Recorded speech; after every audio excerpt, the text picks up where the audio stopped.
Revenir ici, ce soir. Moi qui ne suis plus qu'une ombre, flânant avec quelques autres, en ces lieux vibrants de souvenirs. Toute une vie. Ma vie, j'étais aveugle, mais celle de mon père aussi, et de son père à lui. Revenir ici, ce soir, au pied de ces géants d'acier, et vous trouver là, vous tous.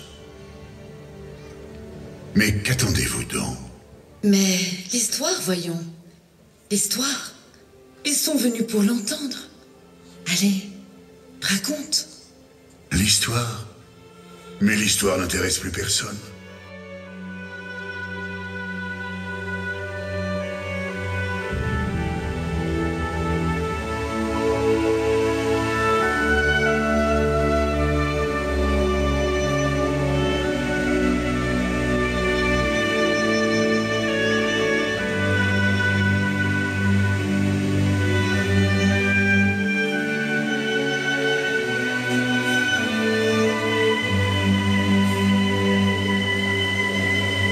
Ce fut la plus grosse catastrophe minière en France.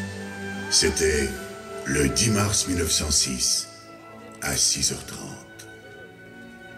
Une année plus tard, ici même, sous vos pieds, un autre coup de grisou fit 84 victimes au puits Villemain, territoire allemand à l'époque. Recouverte par la montée des océans, puis ensevelie au sein de la terre, transformée sous l'action de phénoménales pressions, broyée, compactée.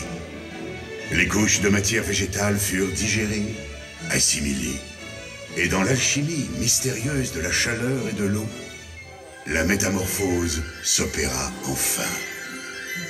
Ainsi fut créé le charbon. Mais le vrai miracle se trouve exactement sous les pieds de ces gens. Sous la terre, juste en dedans. Une vraie richesse. Une énergie fabuleuse depuis quelques 350 millions d'années. Et là, disponible. Et que l'homme se penche enfin vers elle. Qu'il s'attarde un peu. Puis seulement gratte, creuse. Fort, pour qu'elle vienne servir son évolution.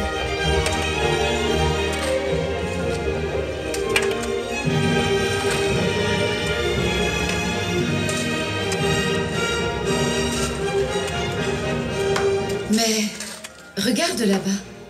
Dis-moi, c'est bien Napoléon Bonaparte? Oui, en effet, c'est bien lui. Au début du XVIIIe siècle, des gisements de charbon étaient exploités par une trentaine de compagnies en Lorraine et en Sarre. Un siècle plus tard, la France entamait sa révolution industrielle.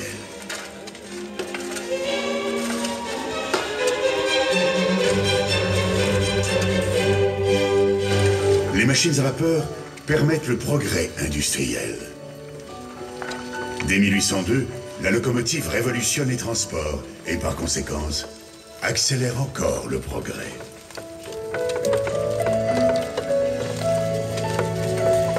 Alors, sous le regard protecteur de Sainte-Barbe, pionniers, aventuriers, explorateurs, inventeurs géniaux et généreux, se glissèrent dans quelques trous, infractuosités noires et humides, portant en eux le bouleversant défi de se mesurer aux forces terrestres.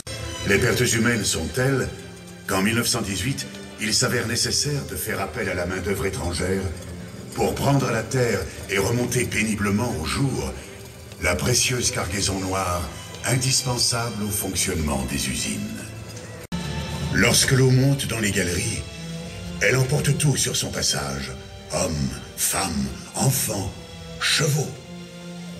Elle ne fait pas de détails.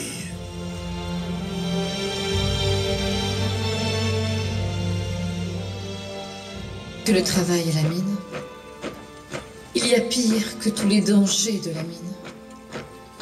Il y a plus noir encore que ces obscurs méandres et galeries.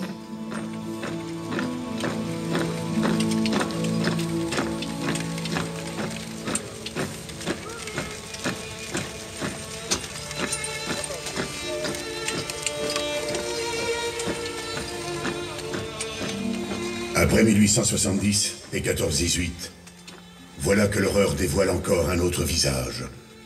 Et de sombres années se succèdent entre 1939 et 1945.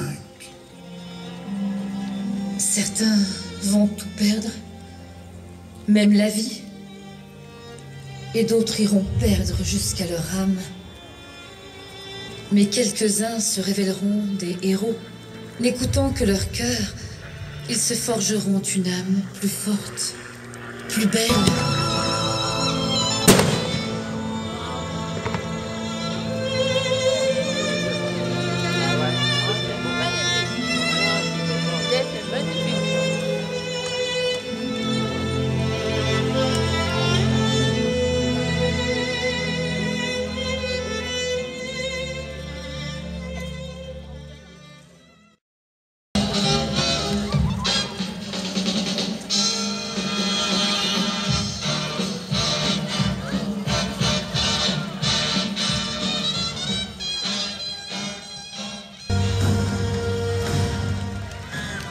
Il y a eu aussi les fameux discours de Maurice Thorez et de Charles de Gaulle. Le charbon est un élément capital.